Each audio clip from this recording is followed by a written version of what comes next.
corridor was dark. Not the soft dark of a room where someone forgot to light a candle. The hard dark of a place that had not been meant for anyone to stand in at this hour. Cold stone walls, cold stone floor, and the only warmth in the world bleeding gold through the gap beneath a carved door at the end of the hall. Serafina Finch stood 4 steps from that door. She was not supposed to be here. She was supposed to be in her chambers, resting, being the quiet and gracious bonded mate that Stonecrown Keep expected her to be. But she was carrying something, a small hand-woven soul charm, pale gold thread wrapped carefully around a carved river birch frame, still warm from 3 nights of her own careful work. Inside it was everything she had not yet said out loud, every small, careful hope she had built over 38 days. But every morning she had watched him ride the ridge paths. Every evening she had felt him stand beside her, without needing to fill the quiet with words.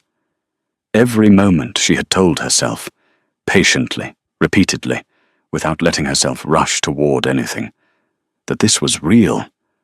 She had made the charm because he had taken a deep cut on the first day of the border fight. The pack healers had treated it well, but wounds like that carry their own heaviness for weeks. Her gift, when properly channeled through a crafted object, could ease that considerably. She had made it because she wanted him to be comfortable. She had made it because she wanted him to be well. Not because a bonded mate was expected to. Because she wanted to. She had spent several very quiet minutes that evening, understanding the difference between those 2 things, and she had decided the difference mattered enormously. She was 4 steps from the door when the voices reached her. Low voices, easy voices, the kind men use when they are completely certain no one important is listening. She recognized Harlan Voss first, Pendragon's oldest lieutenant, easy and unhurried, the tone of a man among people he trusted with everything. Then Emmett Cross, younger, with a laugh, always sitting just beneath his words. Then Rufus McGraw, deliberate and steady. And then Pendragon. She knew his voice with a completeness she had not fully understood until this exact moment. She knew its formal register in council, its strip deficiency with the pack's senior wolves, the specific unhurried quality it took on in the evenings when they stood together and watched the stars come out over the northern ridge. She had catalogued every version of it without meaning to, the way you catalogue the sounds of a place you have started to think of as home. This version was different. This version had no awareness in it that it needed to be anything at all. Harlan said something low and amused. The whole pack had noticed how she looked at him, the warmth in her, the way she arrived every morning, already giving. And then Pendragon's voice, flat and easy and completely certain. She means nothing to me. She came because her father needed protection, and I needed a soul threader. She's a convenient arrangement. Her warmth makes her easy. Let her keep it. Serafina did not move. A beat of silence. Then Emmett Cross, half laughing. She seems like the kind of woman who genuinely believes what she feels is returned. Pendragon did not respond to that. There was nothing to respond to. It was not a question. Then Rufus again, practical as always. Once the soul reading is complete and her father's settlement is sworn to the pack, you will have everything you need. Yes, said Pendragon simply, and moved on to something else. The gold firelight kept bleeding through the gap beneath the door. The charm was still warm in Serafina's hands. She stood there in the dark corridor, and she did not make a sound. The pain did not arrive as heat. It arrived as cold, the slow, settling kind, the kind that fills every hollow space completely, the way cold water fills a low place in the ground. She felt it move through every carefully held open part of her, every gap she had kept, because she had believed, with full and unguarded faith, that she was filling those spaces with something real, or the strand of her hair tucked gently behind her ear. 11 replays of one small moment by the training yard wall, the bundle of moon thread left on her work table with no note, 3 extra seconds of his thumb resting over the bond mark on her wrist after the ceremony, 3 seconds longer than the ritual required. She had assembled every one of those moments into evidence of something growing between them. She saw now, with the cold and absolute clarity of someone who has just been handed the truth they were not ready for, what those moments actually were. Management. The deliberate, skilled maintenance of a resource he needed to remain warm and willing and giving. Not cruel. She understood that clearly, standing in the dark. He was not a cruel man, but cold in the particular way that is worse than cruelty. Because cruelty, at least, acknowledges that you are real. She looked down at the charm in her hands. 3 nights of work. Pale gold thread. Her own warmth pressed into every knot, because that was how her gift worked.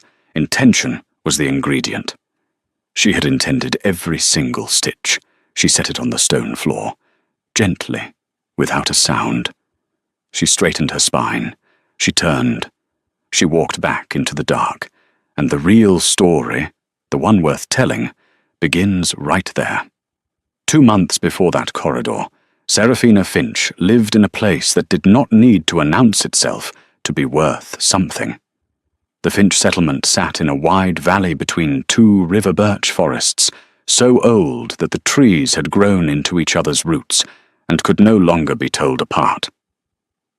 In summer, the meadows went gold and green in the same afternoon, depending on where the clouds sat. The river that ran through the settlement's eastern edge was cold, even in the warmest weeks of the year, fed by snowmelt from the northern hills, and it ran clear enough that you could see the smooth stones on the bottom from the bank. It was not a grand place. It was not the kind of place that appeared on strategic maps or in alliance negotiations. It was simply a place where things grew well and people lived close to the ground and paid attention to what was around them. Serafina had grown up in every corner of it. She was 22 years old, her father's only child, and she had her mother's dark hair and her grandmother Marilyn's eyes. Grey, with a quiet in them that people sometimes mistook for distance, but was actually the opposite. It was attention, the deep, unhurried kind. Her gift had been present since childhood. Our soul threading, that was what her bloodline called it. What the Finch line had carried for 4 generations, like a river, carries its particular colour depending on the ground it moves through. When Serafina walked through the settlement, she felt the invisible bonds that held the pack together, not saw them, not heard them, but felt them the way you feel weather before it arrives. A healthy pack hummed against her senses, like a well-tuned instrument, warm and even, every strand of connection running clear and strong. A pack in sickness felt different, cold and thin, like rope stretched past its limit, like something trying to hold on and slowly losing the strength to do it. She had used this gift quietly and without ceremony for as long as she could remember, because it was simply what she was. Not a performance, not a service, to part of her, the way her hands were part of her, the way her father's patience was part of him. Isaac Finch was a man who said less and meant more than almost anyone she had ever known.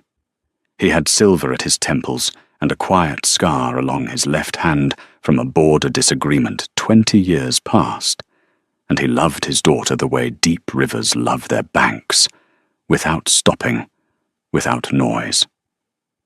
Every morning when she came downstairs, her tea was already ready.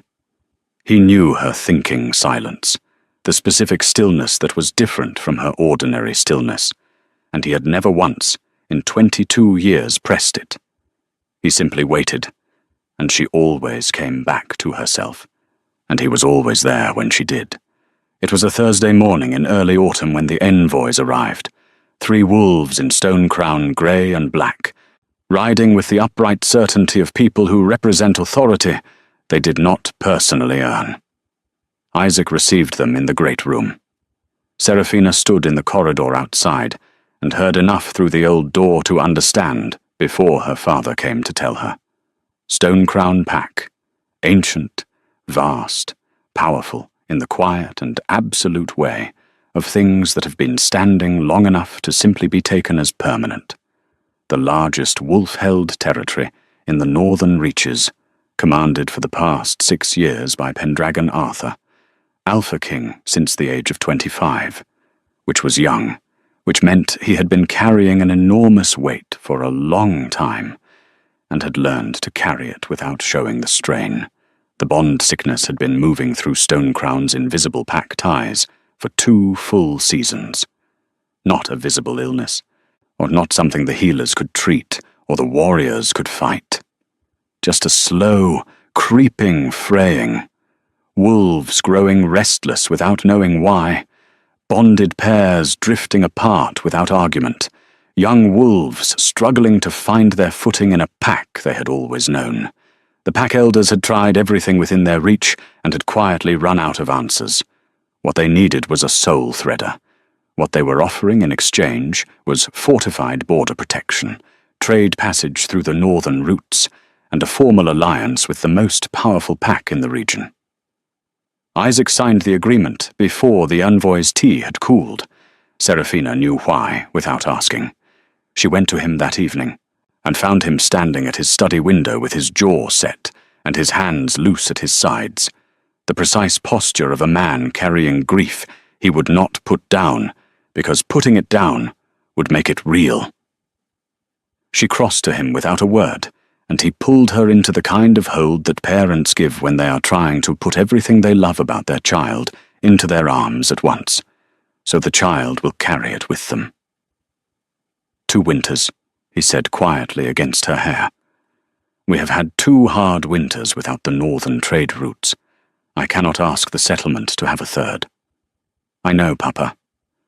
Whatever that keep asks of you. His voice was steady, careful, the voice of a man choosing every word deliberately. Remember what you are first. Come back to yourself, Seraphina. That is all I ask. She held him back just as tightly. I will. She did not yet know exactly how much she would need to. There was also a cedar box, narrow, pale-grained, sealed with a small river wax clasp. It had sat beneath Seraphina's bed for 11 years, since the morning her grandmother Marilyn pressed a small wax key into her palm and said, with the unhurried certainty of a woman who had already made peace with what was coming, "Open it when you most need it." Not before. Marilyn Finch had been a soul threader herself, one of the most gifted in the northern reaches, which meant she had spent decades watching powerful packs treat her gift the way powerful packs tend to treat things they find valuable in someone else. She had understood things about the world that she hadn't been able to change while she was in it. She had done the next best thing. She had changed what she could while she still had time. The cedar box had sat beneath Seraphina's bed through every season since, still sealed, still waiting. Seraphina packed it with her travel bags the morning she left. Her last night at home, she sat in Marilyn's garden.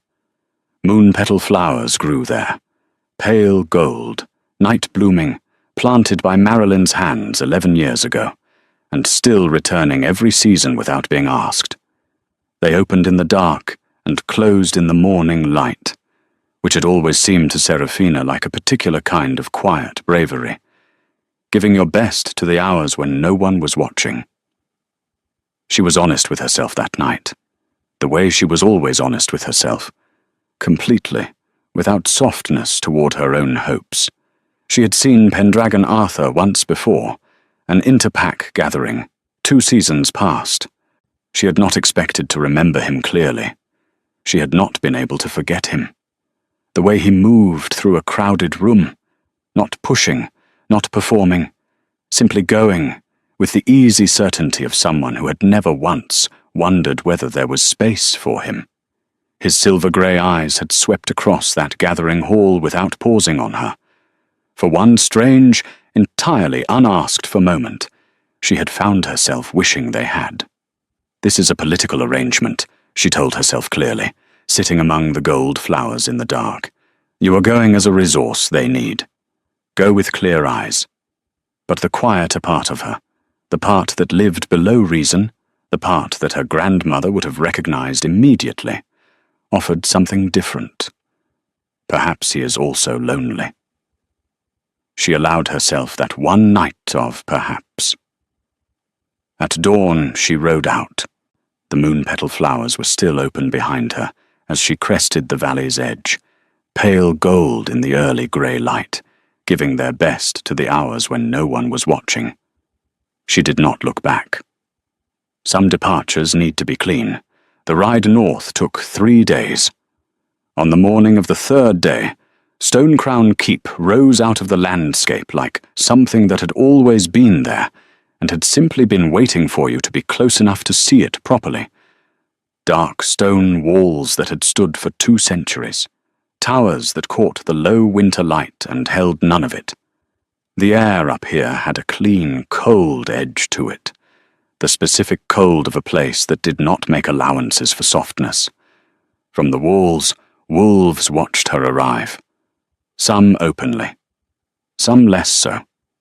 She felt their eyes, and she felt, beneath the assessment, the first thin pull of the bond sickness, faint but unmistakable, like a fraying thread held up against grey sky, cold and thin and patient, the way a problem is patient when it has been going unaddressed long enough to settle in.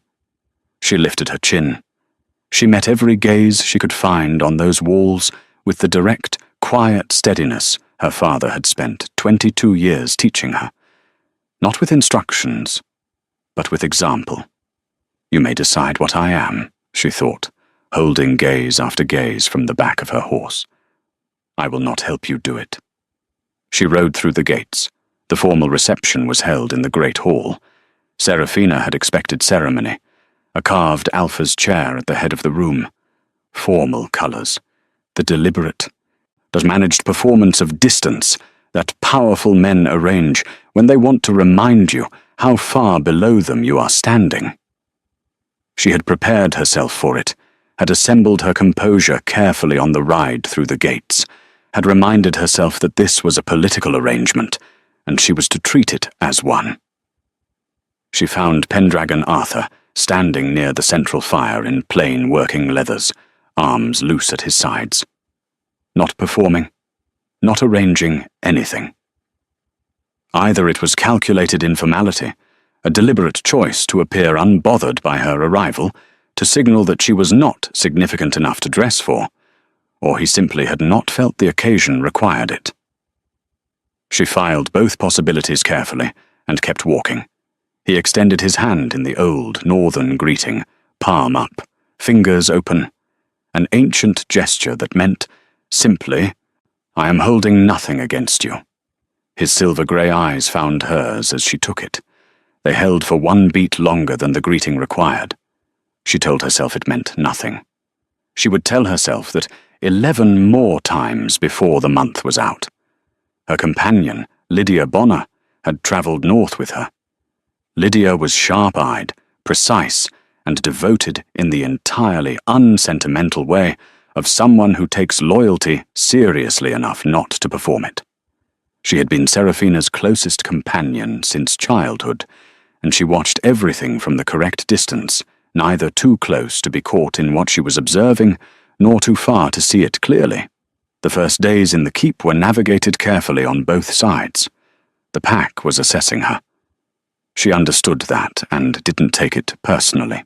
She was new, and she was southern, and she carried a gift they needed, which put her in the particular uncomfortable position of being simultaneously valuable and unknown. She felt their collective attention like a weather pattern, cool and watchful, with the specific wariness of wolves who had been suffering quietly for 2 seasons and were not yet sure whether she was the solution or the next complication. She navigated it the way she navigated most things, with steadiness and without performance. What she learned about Pendragon in those first careful weeks was harder to categorize. He was not warm. She noticed that immediately and filed it without judgment. He did not reach for warmth the way some men do. Automatically, as a tool, as a method of managing people into comfort so they stay where you need them. He did not scatter compliments. He did not try to be liked. But he was present, consistently and quietly and unremarkably present, and she learned very quickly that this was something different from warmth, and she paid close attention to the distinction. He appeared beside her in the mornings on the grounds without being asked. He rode with her along the ridge paths when she requested to survey the territory's bond health, and he listened when she described what she felt in the land. Not with the impatient half-attention of a man waiting for the useful information, but with the specific stillness of someone genuinely following what was being said. He asked one careful question when she finished. Then he let her answer completely before he moved. She mentioned once, as in passing, the way you mention something you are not expecting to be heard, that pale gold moon thread was nearly impossible to source this far north. The climate was wrong for it. She used it in her soul craft work, and had brought only a small supply from home. 3 days later, she returned to her workroom in the late afternoon and found a bundle of it on her table, neatly wrapped. No note. She stood holding it for a long time. Lydia found her still standing there 10 minutes later, looked at the bundle, looked at Serafina's face, and said nothing. Lydia was very good at saying nothing at exactly the right moments. That evening, over a shared meal in Serafina's room, Lydia said, braiding Serafina's hair with practiced efficiency, "He is careful with you." Serafina was quiet. "I want you to notice the difference, though," Lydia continued, working steadily, "between what a man gives freely and what a man gives because it costs him nothing." Serafina met her own eyes in the copper mirror across the room. "What worries you?" Lydia was quiet for a moment, working one section with particular attention. "A man who is kind to you. I do not yet see a man who is undone by you. Those are not the same thing." Serafina thought about it for a long time after Lydia left. She did not have an answer yet. She was still watching. 3 evenings later, the training yard at night. Most of the pack had moved inside for the evening. Serafina sat on the low stone wall at the yard's eastern edge, watching the stars. They hung lower here than at home and burned brighter, sharper, more deliberate, as though the cold northern air held them closer. She had been watching them every clear evening since she arrived, and they had not stopped fascinating her. Pendragon finished reviewing the day's border reports with 2 of his lieutenants, dismissed them without ceremony, and crossed the yard. He did not announce himself. He simply came to where she was sitting and stood beside her, looking up at the same sky, easy and unhurried, as though no particular protocol was required for this. Neither of them spoke for a while. The yard was quiet. The cold was clean. Then, without announcement, without making anything of it in any way, he reached over and tucked a loose strand of her dark hair back behind her ear. His hand was warm against her temple. His grey eyes found hers for one breath, one fraction of a second. Not long enough to be a declaration, just long enough to be undeniably real. Then he was looking at the sky again. She replayed it 11 times before morning. She built a quiet, careful hope from it, the kind you hold loosely, the kind you do not name, because naming it makes it real, and real things can be lost. She held it the way she held something precious, with both hands, without squeezing. She had no idea, standing there under those bright northern stars, that she was building it from material that could not hold weight. She would understand that later. 4 steps from a door with light bleeding through the gap. But not yet. The bond ceremony came at the full moon, 3 weeks after her arrival. It was held under open sky, which was tradition in the old northern packs. The idea being that what was spoken beneath a roof was private, but what was spoken under the open sky belonged to the territory and could not be taken back. The whole of Stonecrown Pack gathered in a wide ring on the flat ground south of the keep's outer walls. Elder Gundred Turlough read the ancient words in the old tongue, her voice carrying without effort, unhurried and weighty in the way of someone reading something they understand will matter. Pendragon's silver-grey eyes held Seraphina's through the entire ceremony. She looked for something in his face. Not a performance. She had no interest in performances. She was looking for the moment where the Alpha King was not the only person standing in his skin. The moment where, whatever lived underneath, all that careful iron surfaced for long enough to be seen. She found it once, just barely.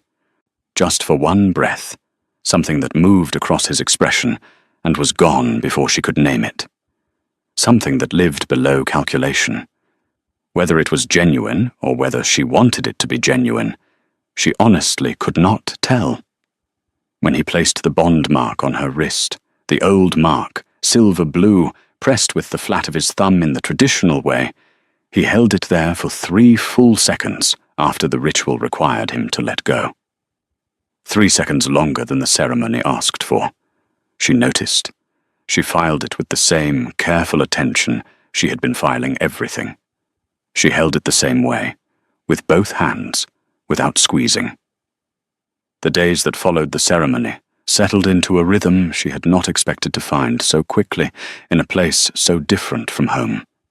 She fell into the work in the mornings, the quiet, to a methodical surveying of the pack's bond lines, feeling where the sickness had taken hold, beginning the slow process of understanding what would be needed to restore them.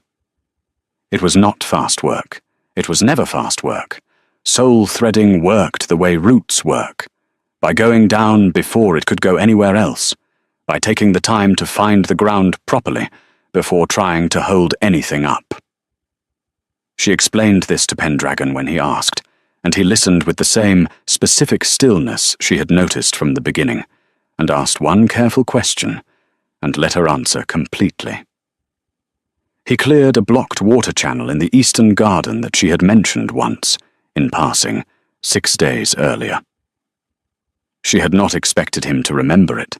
The morning after she came back from a long survey of the western ridge and found it running clear, she stood and looked at it for a long time. He listens, she thought, and the hope she had been holding carefully, without squeezing, held a little firmer in her hands.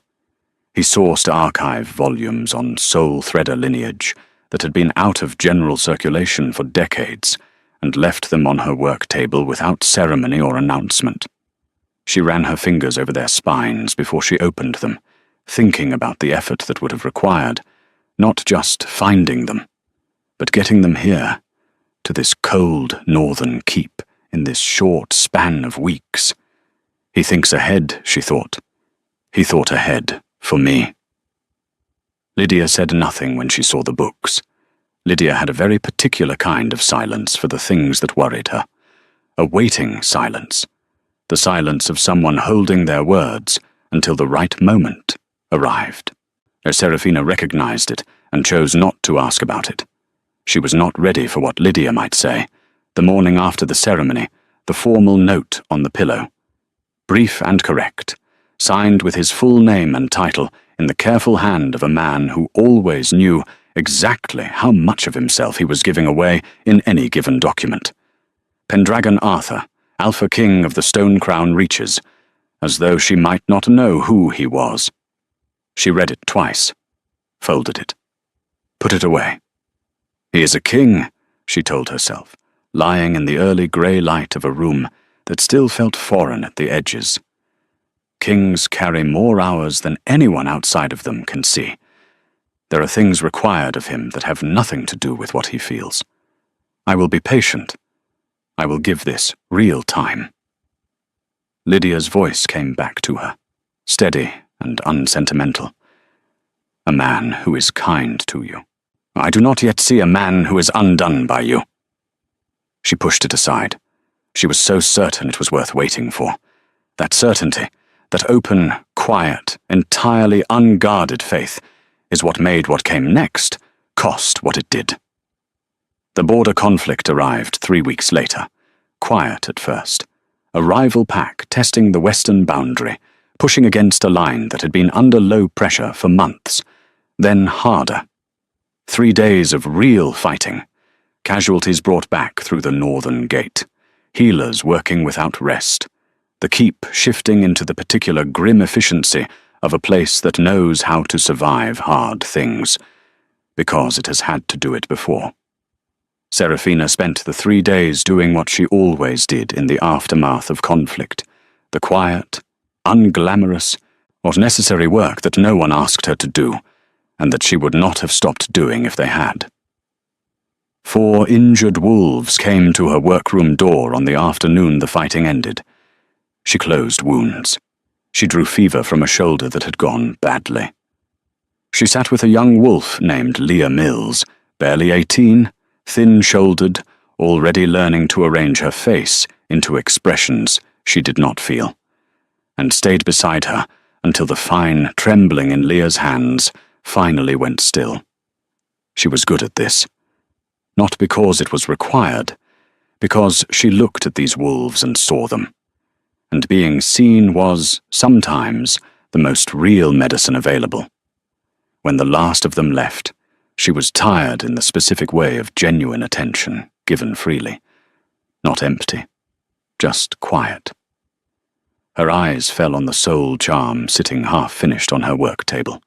She had been working on it for 3 evenings, carefully, with her best thread, pressing her own intention into every knot the way her grandmother had taught her.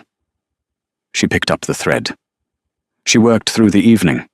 When it was finished, she sat with it in her palms for a long moment, feeling its warmth, understanding, with a clarity she would later look back on as either beautiful or devastating, depending on the day.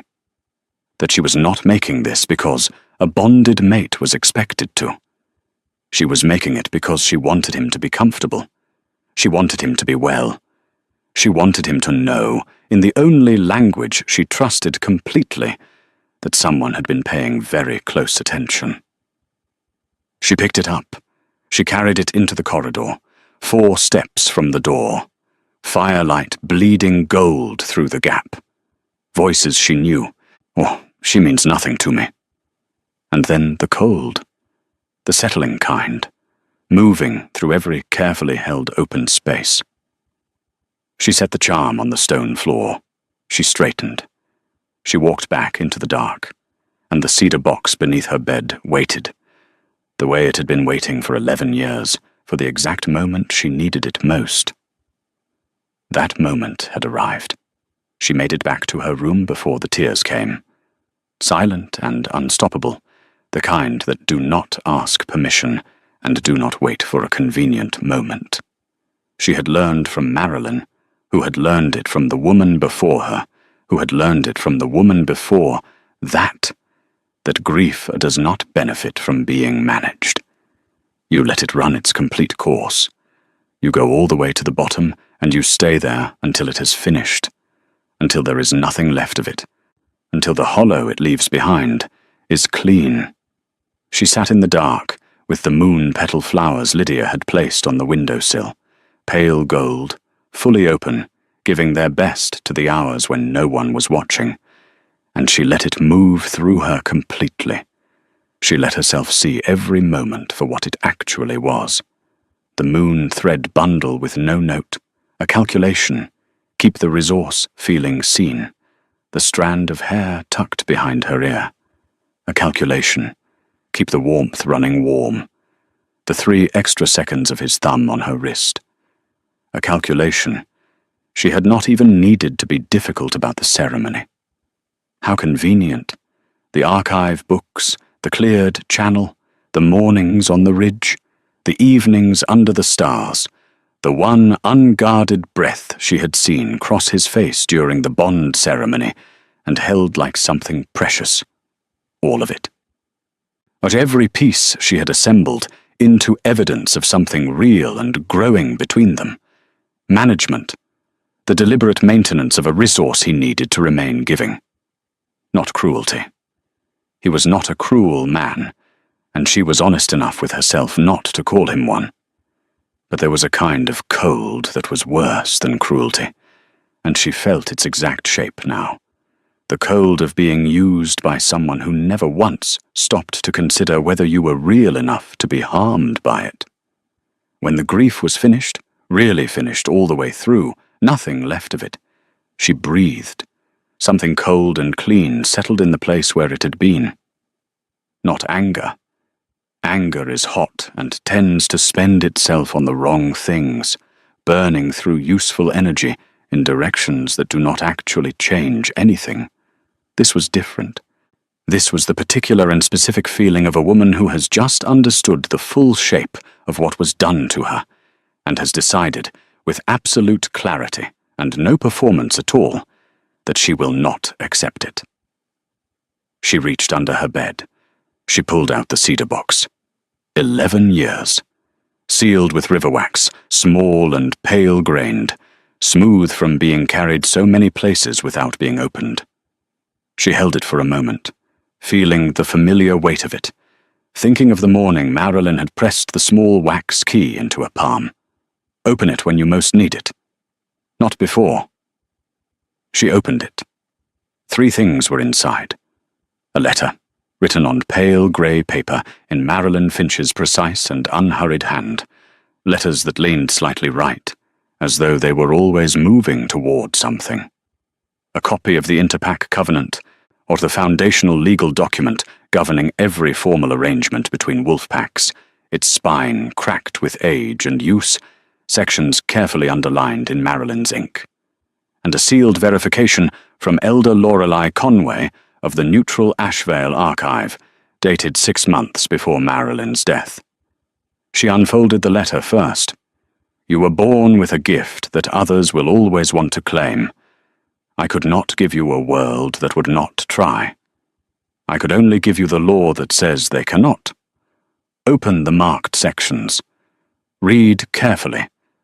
Then decide what kind of woman you are going to be. Seraphina read the marked sections of the covenant. She read them twice, then a third time, slowly, making certain she understood the full weight of what was written in the dry and careful language of old pack law. The Finch Clause, that registered with the Neutral Ashvale Archive under Elder Lorelei Conway's witnessed signature, beyond any single alpha's authority to override, stated clearly, in the precise binding language of covenant law, that no soul threader of the Finch bloodline could be required, pressured, or assumed by bond union, treaty, custom, or any arrangement of alliance, to perform any act of soul threading without their fully willing, freely given, written consent, acknowledged in writing, witnessed by a neutral elder. Her grandmother had known, long before Seraphina was old enough to understand what her gift would cost her, long before the bond sickness crept into Stonecrown territory.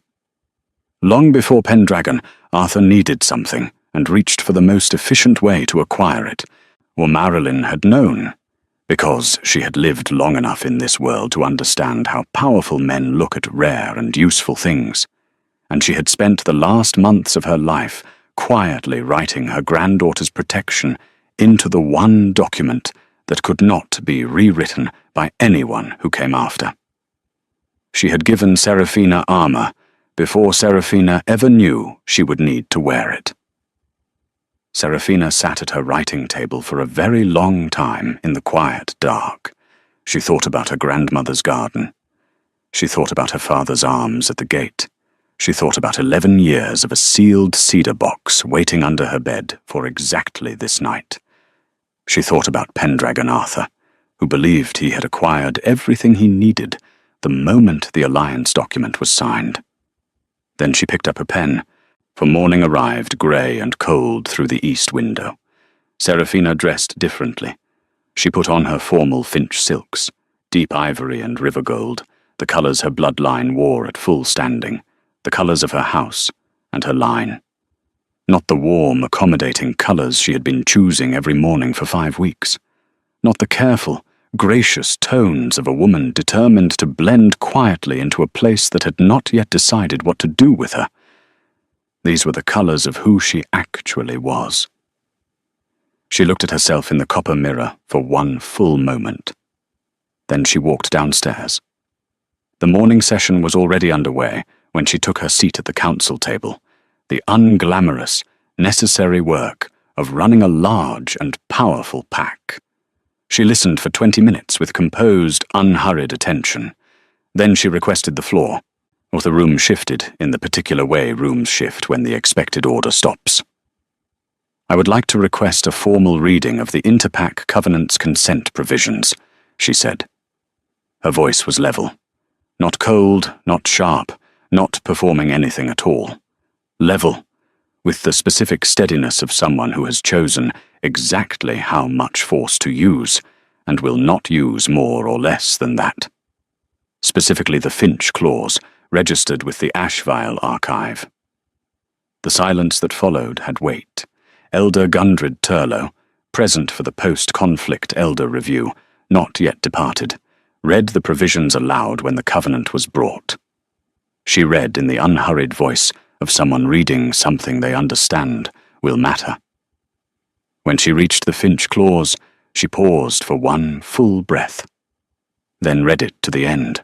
Oh, the room was extraordinarily still. Seraphina looked at Pendragon. He was already looking at her. She watched him understand it in real time, the precise and unpleasant experience of realizing that something he had believed was permanently settled was not settled at all. That for 38 days he had been operating on an assumption no covenant in the known pack world supported. He had believed the bond ceremony locked the arrangement in place. He had believed her warmth was a mechanism he had successfully activated, and that it would run as long as he provided the minimum maintenance. The warmth was gone.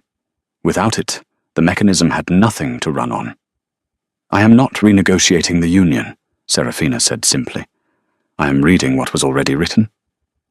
What followed was methodical and exact. She established a formal consent record, every Soulcraft session to be logged under her full name, Seraphina Finch, Sovereign Soul Threader, given by choice. Not as a benefit of the Union, not as a service belonging to Stonecrown Keep. As the free work of a living person with the absolute right to give or withhold it. She would not stop working. The wolves of this keep had done nothing wrong, but she would not perform a devotion she no longer felt for a person who had never once considered whether she was real enough to be harmed by its absence. That evening, Pendragon came to her chamber. He stood at the edge of her work table, controlled in the way a fire is controlled when it is behind glass, contained, but not less hot for the containment. "What are you doing?" She did not stop what she was working on. "Exactly what I said this morning." A pause. "You heard me?" "Not a question." She set down her thread. She looked at him directly. "I set your soul charm on the floor of your corridor, and I walked away." Something moved across his face, quick and gone. "Yes," she said. She picked up the thread again. He stood there a moment longer. Then he left. She allowed herself 15 seconds with her eyes closed, hands still on the work table, breathing, steady and complete. Then she went back to work. The moon-petal flowers on the windowsill were fully open in the dark. The cedar box sat open on the table beside her, empty now of its contents, which were spread before her like the pieces of a life that had been waiting to be properly understood. She was only beginning to understand how much more she still had left to do. Now the regional elder gatherings that preceded the Grand Pack Conclave were held on neutral ground, old stone halls that belonged to no single Alpha's line, sitting at the convergence points of 4 territories, cold and open and unhurried in the way of places that have witnessed too much history to find any single event particularly dramatic.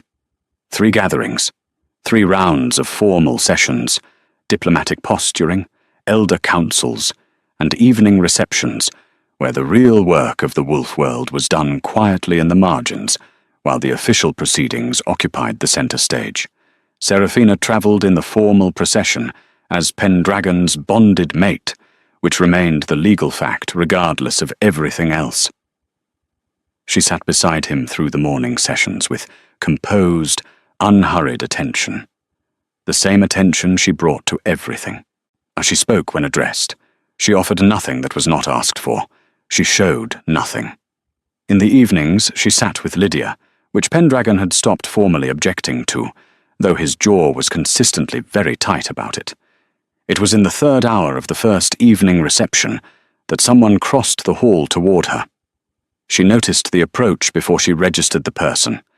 Direct, purposeful, the movement of someone who had decided exactly where they were going and had no uncertainty about it. Then she looked up properly and saw him. Wyatt Brock, Alpha of East Hollow, the Eastern Territory. Dark-haired, broad-shouldered, wearing deep forest green and old gold, the colours of a territory confident enough to wear its own colours anywhere without explanation. Perhaps 30, with amber-coloured eyes that held no performance in them, or no quick calculation, no inventory of her usefulness. He crossed the hall with the easy certainty of a man who has done the thing he is about to do many times in his mind before doing it in the room. He stopped before her and bowed. Not the formal interpack bow, the abbreviated, genuine inclination of someone who intends to take you seriously and is already doing so before the conversation begins. Sovereign Soul Thredder Finch, he said, and his voice carried the particular warmth of a person who is genuinely pleased to be exactly where they are. I have been hoping to speak with you. I would rather hear about the gift from you directly than from anyone else's account. She looked at him. He met her gaze without first assessing her usefulness. Without the quick, involuntary calculation, she had grown accustomed to seeing in people's eyes when they understood what she was. He was simply looking at her, the way you look at someone you already believe is worth speaking to before they've said a word. I have time, she said, and she returned his smile, which was something she hadn't done in 3 weeks. Across the hall, Pendragon's silver-grey eyes lifted from his conversation with Harlan Voss. Over the following weeks, all 3 gatherings, Wyatt was present at everyone. He rode beside her on the morning territory surveys that the visiting delegates conducted along the neutral boundaries. He listened in the formal bond-reading demonstration sessions with the kind of attention that had clearly done its homework beforehand. That he asked her questions no one had ever thought to ask before, not what her gift could produce, not what the practical output looked like from a pack management perspective, but what it actually felt like to carry it. What it was like to walk into a room full of wolves and feel the emotional state of every bond present before anyone had said a single word. Whether a pack in mourning felt different from a pack in conflict. Whether her gift was ever something she wished she could put down, even briefly, even for one quiet afternoon. She thought carefully before answering that last one. No, she said. It is part of me. But I have had to learn the difference between using it and being used through it. He was quiet for a moment. His amber eyes held that particular quality of someone who has just heard something they have been thinking about for a long time, said exactly right. That distinction, he said, is precisely why I wanted to speak with you. What they were actually doing, invisible to everyone watching, including Pendragon, including Harlan, including Emmett Cross and Rufus McGraw, who had begun watching Wyatt with the cold, professional attention of men whose job was to notice threats, was something else entirely. After every formal session, in the archive reading rooms and side corridors of the neutral halls, they met with Elder Lorelei Conway, who had been quietly building a legal case for 18 months. They corresponded with the neutral Ashvale archive. They drafted provisions, so checked binding language against 3 centuries of covenant precedent, gathered co-signatures from elder packs across 5 territories. The document they were constructing would permanently establish, across every signatory wolf territory, that no Alpha, not by bond, not by treaty, not by custom or assumed right or any creative interpretation of alliance law, could claim, control, or compel a soul thredder's gift without their full and freely given consent, documented and witnessed. It would protect Wyatt's own soul threaders in East Hollow, who had been subject to outside pressure for 2 years. It would protect Seraphina. It would protect every soul thredder who came after them in every territory that signed. "This is the cleanest Interpack legal work I have seen in a long time," Wyatt told her one afternoon in the Ashvale reading room, reviewing the final draft with Elder Lorelei at the far end of the table. Seraphina did not look up from the section she was checking. "My grandmother trained me to understand what I carry. I am only applying the lesson later than I should have." He was quiet for a moment. Then, with the particular directness of someone who says things because they are true, rather than because they are useful. "For what it is worth, I see what he failed to." She set down her pen. She looked at him steadily. "I know. But I am not doing this for that reason." "I know," Wyatt said. His amber eyes were warm and honest, and completely without agenda. "That is why it will hold." Meanwhile, across the 3 gatherings, Pendragon's behavior was changing in ways that would have been invisible 6 weeks earlier, but were not invisible now. He began positioning himself closer to her in the formal sessions, always on her left, consistently, the same position every time, as though placing himself there made a point he was not yet willing to speak aloud. He stopped leaving the evening receptions the moment his minimum diplomatic obligations were met. He stayed. He watched Wyatt and Seraphina in conversation with the focused, controlled attention of a man who had spent his entire life controlling his environments and had encountered something that did not respond to control at all. His jaw was very tight. Harlan Voss and Emmett Cross noticed and said nothing about it, which was the smartest possible choice. Leaving the 3rd gathering reception, a Pendragon caught up to Seraphina in the corridor outside the main hall. He fell into step beside her, and she let him, and the silence between them had the particular quality of a thing that had been building pressure for some time. "The East Hollow Alpha finds you remarkably fascinating," he said. His voice was perfectly controlled. Everything else about him was not. She paused. She turned and looked at him with the clean, level gaze she had been assembling since the night she opened Marilyn's cedar box. "He asks me questions and listens to the full answers," she said. "It is new." She walked past him. Behind her, she heard a long, slow breath, the sound of a man standing very still in a corridor, understanding something he had not been prepared to understand. Or the particular quiet confidence walking away from him was something he had put there himself, not by giving it to her, by taking everything else away and leaving her no choice but to find it entirely on her own. She did not turn around. She had more important things to do.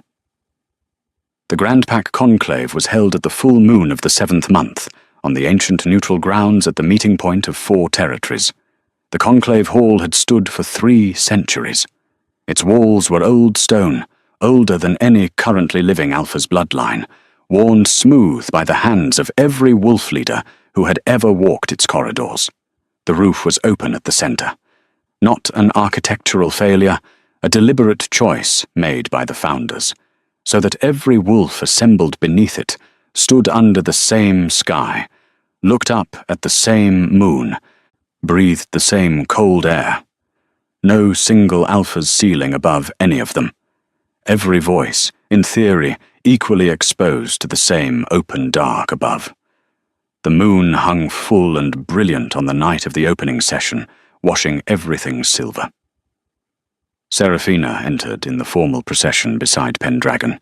She was in full Finch formal dress, deep ivory and river gold, the crescent mark of her house set at her collar in hammered silver.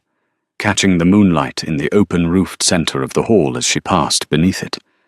She was composed through the morning sessions. She sat appropriately. She spoke when addressed. She showed nothing of what lived quietly and steadily in her chest, the particular calm of a person who has done a very great deal of careful work over a very long time, and is now one single step from the moment the work was always moving toward. During the afternoon recess, she met briefly with Wyatt in the east corridor. He handed her a folded document without ceremony. She read it, confirmed the final signatures, 8 elder pacts covering 5 territories, folded it carefully, and placed it inside her robe. He returned to the East Hollow delegation. She returned to her seat. She sat through the opening of the afternoon session, with her hands in her lap and something very steady in her chest, the kind of steady that takes a long time to build and, once built, does not shake. The summit facilitator reached the 4th agenda item. On Sovereign Soul Threader recognition, submitted by the East Hollow delegation, co-signed by 8 elder pacts across 5 territories, registered and documented under the full authority of the neutral Ashvale Archive. Seraphina rose. The hall went quiet. Not the polite quiet of people waiting for the next item on a schedule. The specific quiet that happens when something is occurring that was not listed anywhere and cannot quite be predicted, when the collective instinct of a room full of wolves registers that the shape of things is changing and chooses, for one collective held breath, to simply watch. Dozens of alphas, their seconds, their elders and advisors and lieutenants, all of them watching a young woman from a quiet valley settlement stand in the oldest gathering hall in the wolf world and take the floor. She did not rush. She explained soul-threading in language that every wolf in that hall could follow, regardless of bloodline or territory, or how many seasons they had been sitting at conclave tables. She explained what the invisible bond lines were, not magic, not mystery, but the genuine living connections that held packs together the way roots held trees, invisible but entirely real, and entirely responsible for the health of everything visible above ground. She explained what happened when they frayed. What it felt like, from the inside, to live in a pack whose bonds were failing, the restlessness without cause, the drifting, the young wolves who could not find their footing and did not know why, the slow collective anxiety of a people who sensed something wrong and had no name for it. She explained the Finch Clause and what it protected.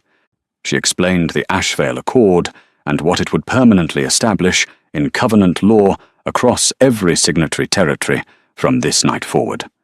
She explained that she had not yet performed the full soul restoration of Stone Crown Keep's bond anchor.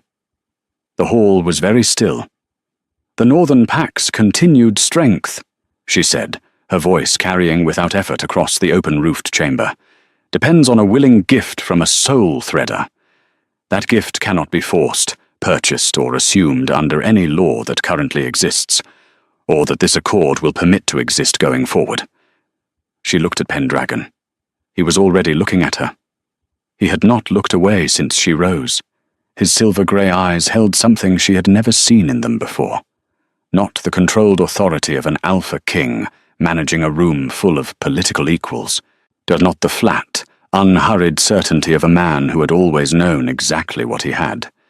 He looked like a man who was understanding something all the way through for the first time. The understanding was not comfortable. She could see that clearly from across the hall.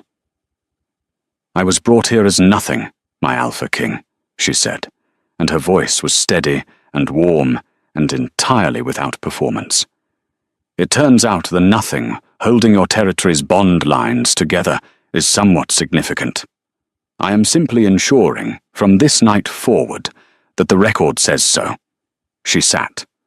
For one visible, irretrievable moment, in front of every assembled alpha in the wolf world, in the hall that had stood for 3 centuries, under the open sky and the full silver moon, Pendragon Arthur's composure broke. Not dramatically, Not loudly. Just one small, or completely unguarded moment where the Alpha King was not the only person standing in his skin, and every wolf in that hall who was paying attention saw it. The accord passed without a single dissenting voice. Wyatt Brock rose briefly and addressed the conclave with the directness of a man who says things because they are true. He stated for the formal record that his relationship with Sovereign Soul Thredder Finch had been, from first meeting to last, a strategic alliance in service of the Accord's ratification. I was not pursuing the Alpha King's bonded mate. I was watching her secure the legal foundation to protect her own people. It was my honor to assist. He sat. The hall exhaled like a single creature. Seraphina found her father across the room.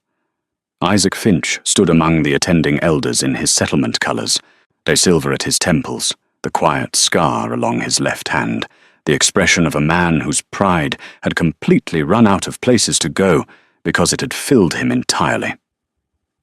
She held his gaze across the hall for one full breath. Something passed between them that did not need words. The specific and complete understanding of a parent and a child who have both, in their own time, done exactly what they had always been capable of doing, who have arrived, separately and by different routes, at the same place that was always waiting for them. Then she gathered her document and walked toward the conclave hall doors. Pendragon caught up to her in the corridor outside. She heard his steps and stopped. He stopped too, keeping a distance that was unusual for him. A man who had never given ground easily in his life, holding it now deliberately, as though he understood that he had not yet earned the right to close the space between them. Seraphina. Just her name. No title. No formal address. Spoken in a voice she had not heard from him before, stripped entirely of management and calibration. The voice of someone who has run out of prepared language and is speaking from whatever is actually underneath it. She turned. He looked like a man standing in the ruins of something he had built very carefully over a long time and had believed was permanent. "I know," he said, before she could speak, "that there is nothing I can say here that changes anything. I know that. I am not standing here because I believe words will fix this." A pause. A real one. Not for effect. "I am standing here because I have spent 3 months managing you. Managing what I believed was a simple arrangement, a mechanism I had set in motion, and that would continue running as long as I provided the minimum necessary maintenance. And I understood today, in that hall, that I have never once in my life been as wrong about anything as I was about what you are." She received it. She let it sit without immediately responding, the way she let everything sit until she was ready. "You were right," she said finally. "Words will not fix this." His jaw tightened slightly. "Then what are you asking?" A long, quiet breath. "Time. Nothing required of you. Nothing owed. Only whether there is any version of this where you allow me to show you, over time, with nothing required in return, what I understand now." She studied him. The silver-grey eyes, the deliberate distance he was keeping, the ground he was holding without being asked to, because he had understood, today, what holding it meant. She still did not know, entirely, whether those 3 extra seconds at the bond ceremony had been calculated or genuine. She was not sure he knew either. "I'm going back," she said. Something moved across his face, quick and uncontrolled and gone. "Not for you," she continued, clearly and without unkindness. "For the pack, for Leah Mills, and for Gundred Turlough, and for every wolf in that territory who has been quietly carrying the weight of fraying bonds through no fault of their own. I am going back because the choice to go back is mine. Do you understand the difference?" "Yes," he said. For the first time in 3 months, she believed him completely. She walked back into the conclave hall to find her father. She did not look back. She had more important things to do. And for the first time since the corridor, since the firelight and the cold stone floor and the charm set down without a sound, the quiet in her chest was not grief. It was something clean and cautious, and entirely her own, something she had built from the floor up, without asking anyone's permission, and it held. She surprised everyone by going back. The gathered packs had expected her to ride south, home to the valley and the wildflower meadows, and the cold, clear river, and her father's house, where the morning tea was always ready. The formal legal structure was established. The accord was ratified. She had done what she came to do, and she had done it entirely on her own terms, and she owed Stonecrown Keep nothing that the law did not specifically require of her. What every reasonable expectation pointed south, she rode north. Lydia, riding beside her on the second morning of the return journey, said nothing for a very long time. Then, in the way she said things when she had been holding them carefully, "You know what you are doing." "I know," Seraphina said.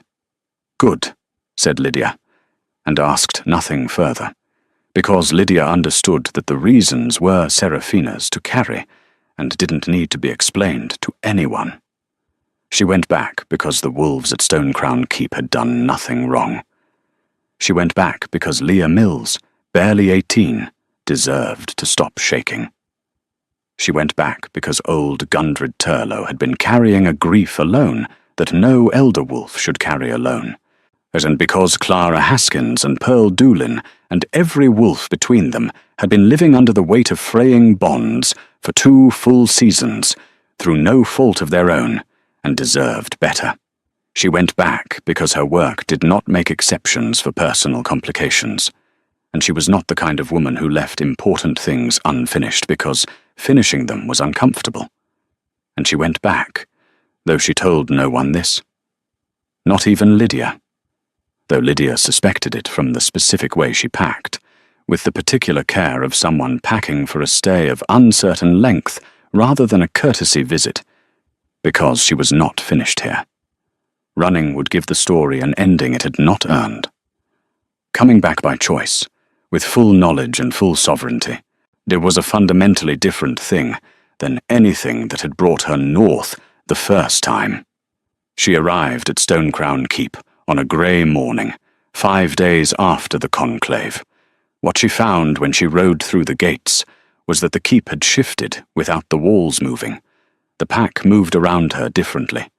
Before she left, she had been the Alpha King's bonded mate, respected at a courteous and assessing distance, welcomed and handled carefully, given exactly the amount of regard that Pendragon's authority required them to give her, and not meaningfully more. She had been valuable because she belonged to someone valuable. She had been treated the way you treat something precious that belongs to someone else. Now she was Sovereign Soul Thredder Finch, recognized by conclave accord, or confirmed by 8 elder packs, and the full authority of the Neutral Archive. The continued health of every bond line these wolves fought and worked and loved along rested in her willing hands. They came to her chamber with a different quality of attention entirely. Not the easy entitlement of people accessing something their alpha had acquired, but the slightly uncertain, genuine respect of people who understood that what they were receiving was a gift, and that gifts, unlike acquisitions, could be withdrawn. She preferred this considerably. On the second morning after her return, Lydia came in early and said, with characteristic economy, "There is a flower outside your door. A small clay pot, single moon-petal bloom, pale gold petals fully open toward the morning light. It had been placed there before dawn." No note.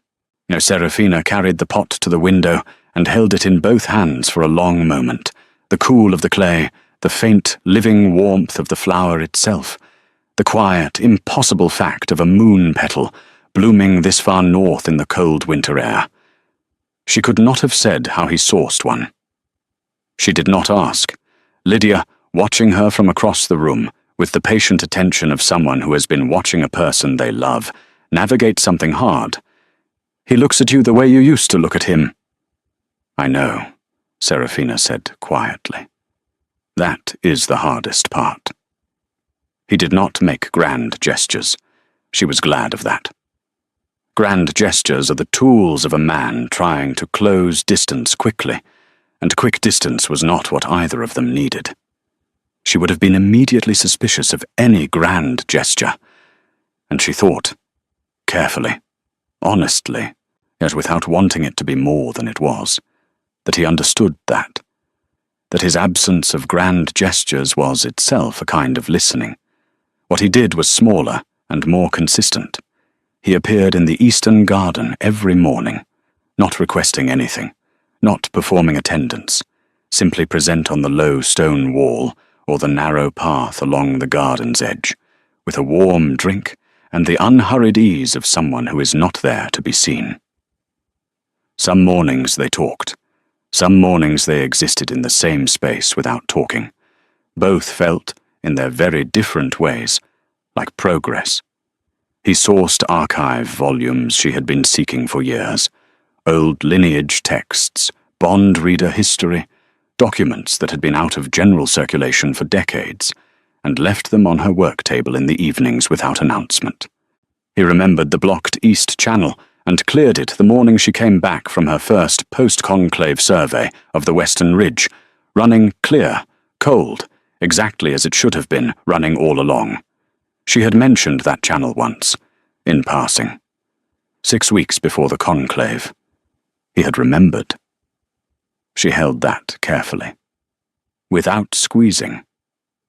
The library was quiet on the evening it happened. They had both been working separately there for 2 hours, which had become a habit that neither of them had officially established. The fire was low.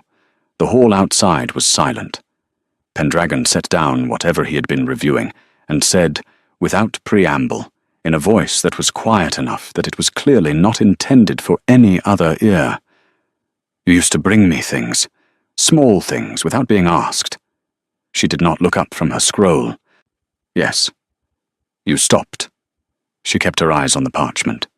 "You told Harlan and the others I meant nothing."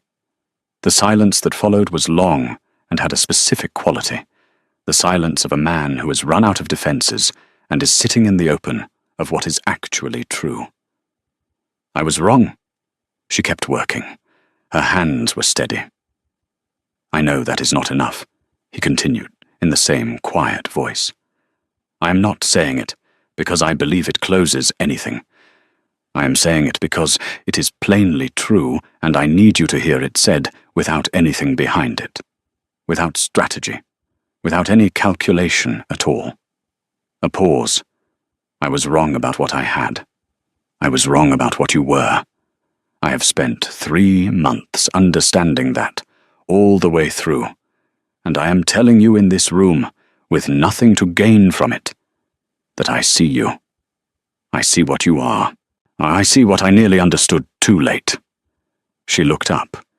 His silver-grey eyes held something she had not seen in them before.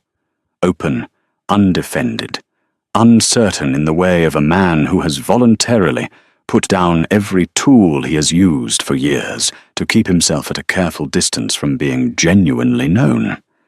It was not comfortable for him. She could see that clearly.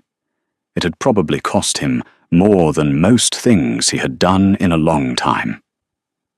She received it. She held it without rushing toward an answer. "I know you do," she said finally. "I can see that you do. And that is the beginning of something." She looked back at her scroll. "It is not yet enough to be the end of something else." He stayed until the fire burned completely low. Neither of them said anything more. She found, when she went to bed that night, that she was not angry. Not at the silence, not at the difficulty, not at the fact that this was going to take a very long time with no shortcuts available. She was something quieter and more cautious than angry. She was watching.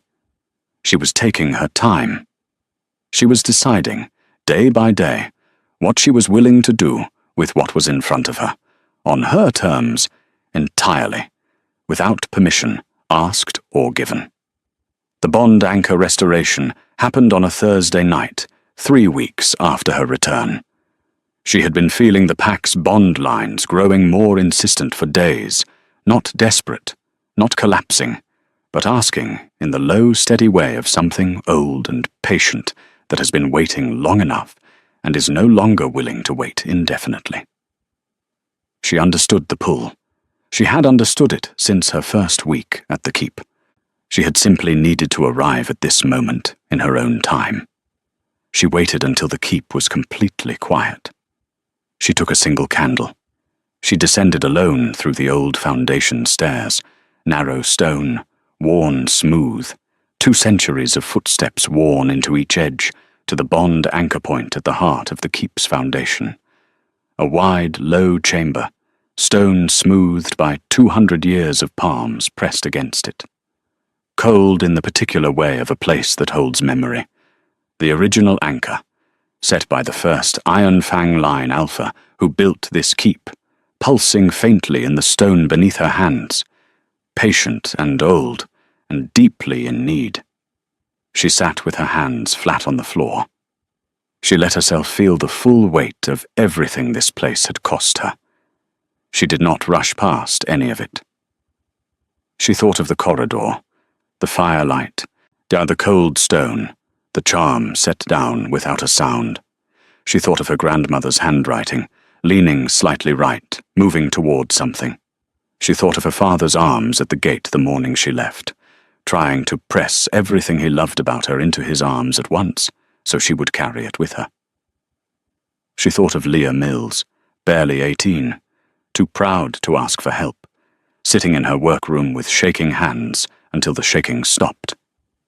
She thought of herself, not the warm, carefully accommodating version she had assembled every morning for 5 weeks, like an offering she was bringing to someone who never once thought to ask what the offering cost. But Seraphina Finch, daughter of Isaac, the granddaughter of Marilyn, the woman who stood in a dark corridor and understood what she had been given, and set it on the floor gently without a sound, and walked away and rebuilt herself from the ground, up through a sleepless night and an opened cedar box without asking anyone's permission. That woman. The real one. She pressed her hands deeper into the stone. The bond lines responded. Not a flood. Not the dramatic visible surge that old songs described, which had always made her quietly impatient. The reality of soul threading was never that loud or that fast.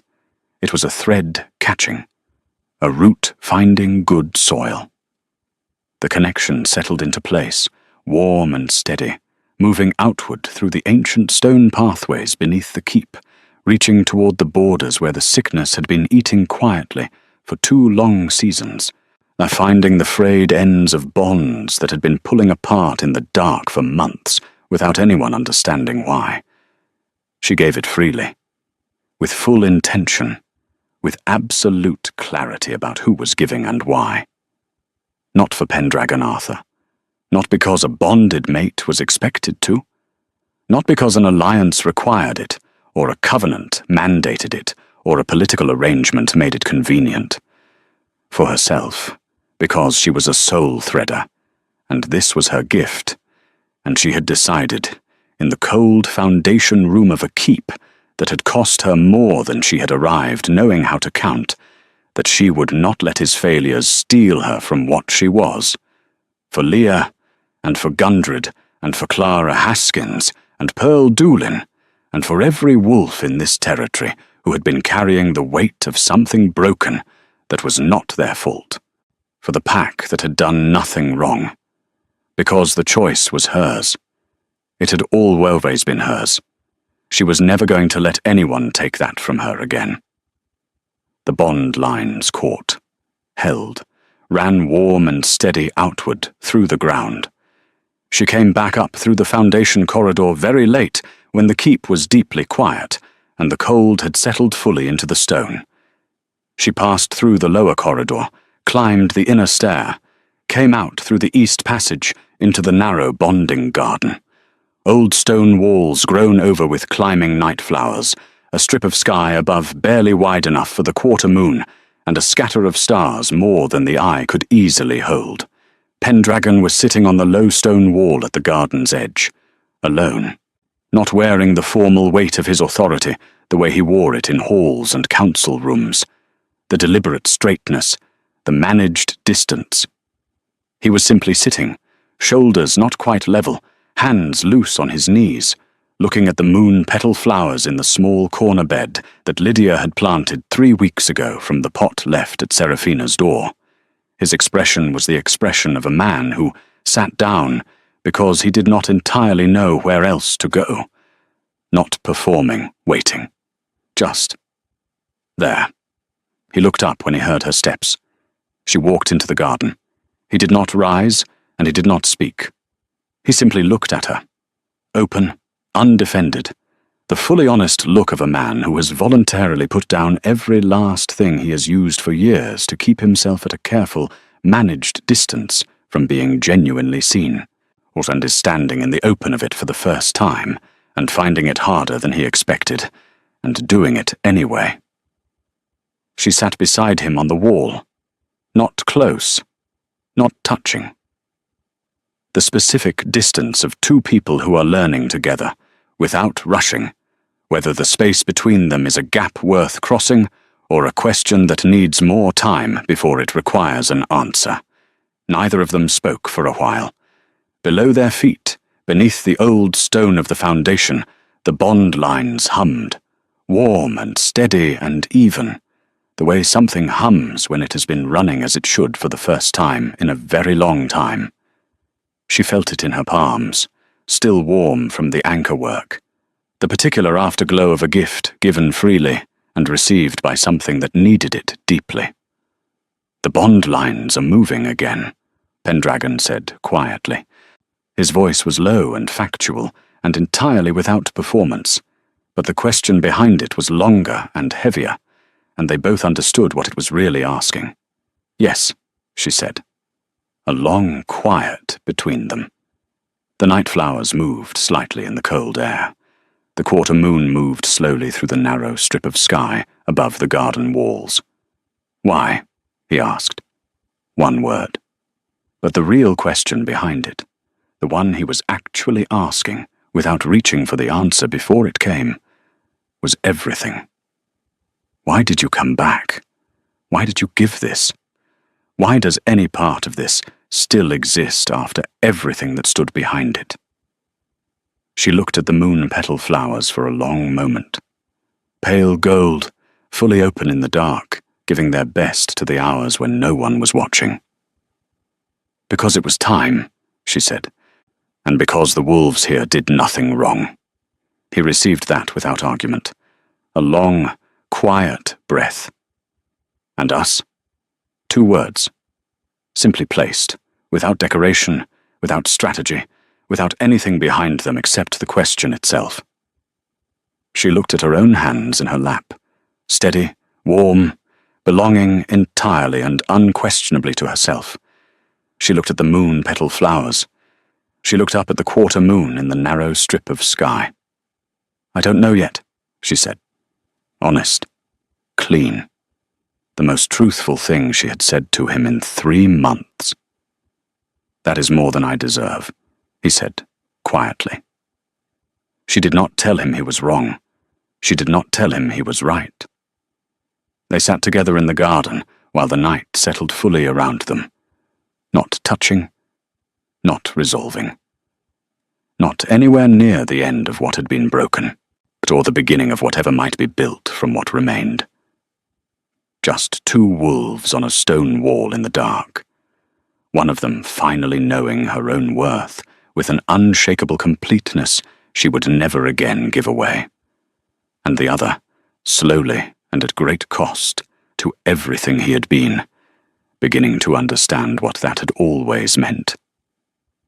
The bond lines hummed beneath the earth, the pack breathed, the moon-petal flowers were open in the dark, pale gold and quiet, giving their best to the hours when no one was watching. And Seraphina Finch, who entered this keep, carrying gifts she gave freely to someone who called her nothing, who stood in a dark corridor with firelight bleeding gold through a gap at the bottom of a door, and understood everything in one cold, settling instant, who set down what she was carrying, and walked away and rebuilt herself from the floor, up through a sleepless night without asking anyone's permission, sat with her hands in her own lap, and held the quiet, unshakable knowledge that whatever came next would come exactly when she was ready, and not a single moment before. The tragedy of Pendragon Arthur is not that he nearly lost his pack. It is that he nearly lost the woman who would have given him the whole world, and only understood her value the moment she chose to keep it for herself.